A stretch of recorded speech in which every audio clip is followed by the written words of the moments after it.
Durante anos, ele esteve ali circulando pelas mesmas ruas, frequentando os mesmos lugares e vivendo uma rotina que parecia absolutamente comum. Cumprimentava vizinhos com educação, fazia pequenos favores quando solicitado e jamais levantava suspeitas.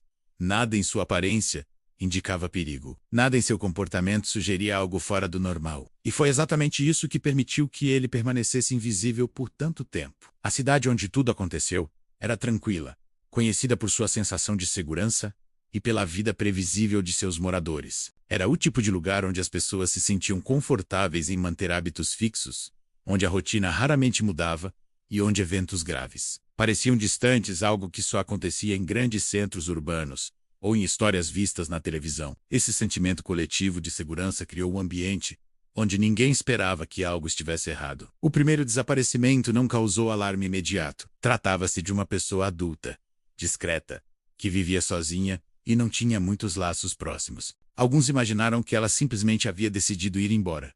Outros pensaram em problemas pessoais. A polícia registrou o caso, mas não encontrou indícios de crime. Sem sinais claros, o desaparecimento foi arquivado como algo sem explicação imediata, mas não necessariamente perigoso. Meses depois, outro desaparecimento ocorreu.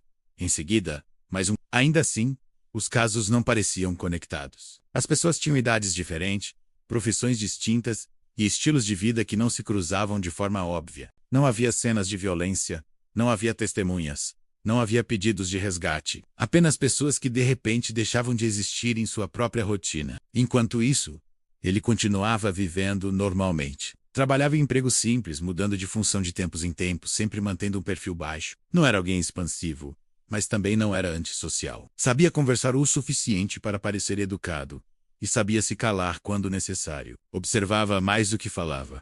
Aprendia mais do que demonstrava. Desde cedo ele havia compreendido que, para se encaixar, precisava imitar comportamentos. Não se tratava de empatia genuína, mas de aprendizado. Observava como as pessoas reagiam em determinadas situações e reproduzia essas reações quando precisava.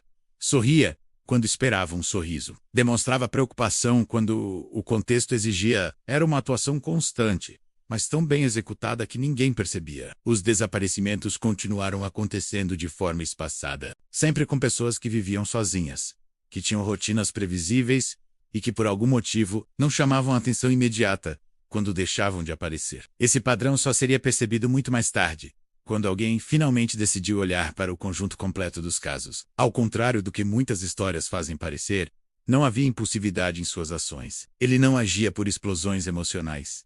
Tudo era calculado. Observava por semanas, às vezes meses. Aprendia horários, trajetos, hábitos. Sabia quando alguém estava mais vulnerável, mais solitário, ou mais propenso a confiar em um estranho, aparentemente inofensivo. Ele não precisava usar força ou intimidação. Sua aparência comum e seu comportamento calmo eram suficientes para desarmar suspeitas. Essa era sua maior arma. Parecer seguro, parecer familiar. Parecer alguém que não oferecia risco algum. O erro que levou à sua queda não veio de uma grande investigação inicial, mas de uma percepção humana simples. Uma mulher, recém-chegada à cidade, começou a sentir um desconforto difícil de explicar. Não era medo direto, nem uma situação específica. Era apenas a sensação de que o mesmo homem aparecia com frequência em lugares diferentes, sempre nos mesmos horários, sempre observando ao redor com atenção excessiva. Ela comentou com uma colega de trabalho, depois com uma amiga. No início, ninguém deu muita importância. Sensações vagas raramente são levadas a sério. Ainda assim, aquela percepção não desapareceu. Pelo contrário, ficou mais forte com o tempo. Quando um novo desaparecimento ocorreu, em um intervalo muito curto em relação ao anterior, a polícia decidiu rever os registros. Pela primeira vez, os casos foram analisados em conjunto. Uma equipe mais experiente foi chamada para avaliar padrões que antes haviam passado despercebidos. Foi nesse momento que o nome dele apareceu. Não como suspeito direto, mas como alguém que havia sido visto nas proximidades de mais de um local relacionado aos desaparecimentos. Em alguns casos, ele havia sido mencionado como uma pessoa educada, que estava por perto. Em outros, aparecia apenas como alguém que ninguém lembrava, exatamente porque estava ali. Chamado para prestar depoimento, ele se mostrou colaborativo, falava com tranquilidade, respondia às perguntas sem hesitação e demonstrava uma confiança que, à primeira vista, parecia inocente. No entanto, algo começou a incomodar os investigadores. Ele oferecia detalhes que não haviam sido divulgados publicamente. Comentava aspectos dos casos que apenas a polícia conhecia. Esse comportamento chamou a atenção de especialistas. Em muitos crimes desse tipo, o autor sente necessidade de participar da investigação, de provar para si mesmo que é mais inteligente do que os outros, que está no controle. A sensação de impunidade cria uma falsa segurança, que com o tempo leva a erros. A partir desse momento ele passou a ser observado de perto. Nada foi feito de forma abrupta.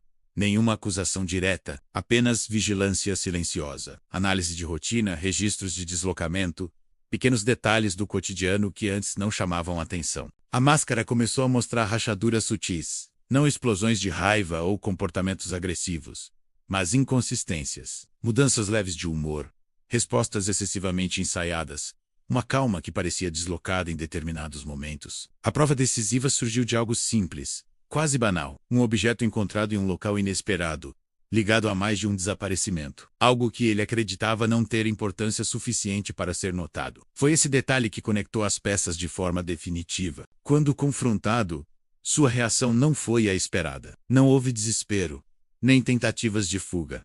Ele permaneceu calmo. Em um momento que marcou todos os presentes, chegou a sorrir. Não um sorriso de nervosismo, mas algo mais controlado, quase satisfeito.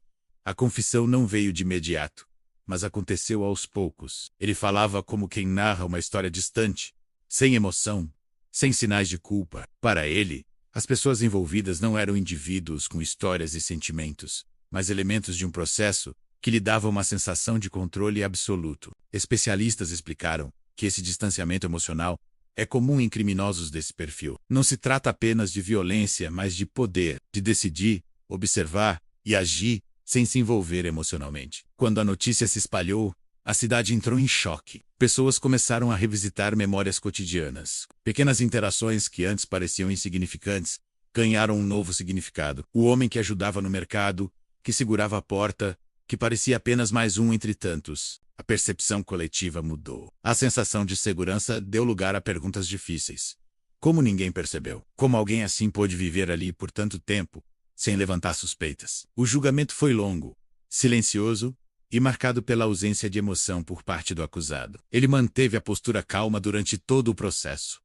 Nunca demonstrou arrependimento. Nunca tentou justificar seus atos de forma emocional. Apenas aceitava os fatos como algo que fazia parte de quem ele era. A sentença trouxe um certo alívio, mas não apagou o impacto deixado na comunidade. A cidade nunca mais voltou a ser a mesma. A confiança cega no cotidiano foi substituída por uma vigilância silenciosa. Essa história deixou uma lição desconfortável. O perigo nem sempre se apresenta de forma óbvia. Nem sempre tem um rosto ameaçador ou um comportamento agressivo. Às vezes ele se mistura, aprende a parecer comum e se esconde na normalidade. O verdadeiro terror não estava nas sombras ou em lugares isolados. Estava nas ruas conhecidas, nos cumprimentos educados, na aparência comum. Estava ali, à vista de todos, passando despercebido, até que fosse tarde demais. Essa não é apenas a história de um criminoso. É um alerta sobre percepção, comportamento humano e a importância de observar além das aparências. Porque, em alguns casos,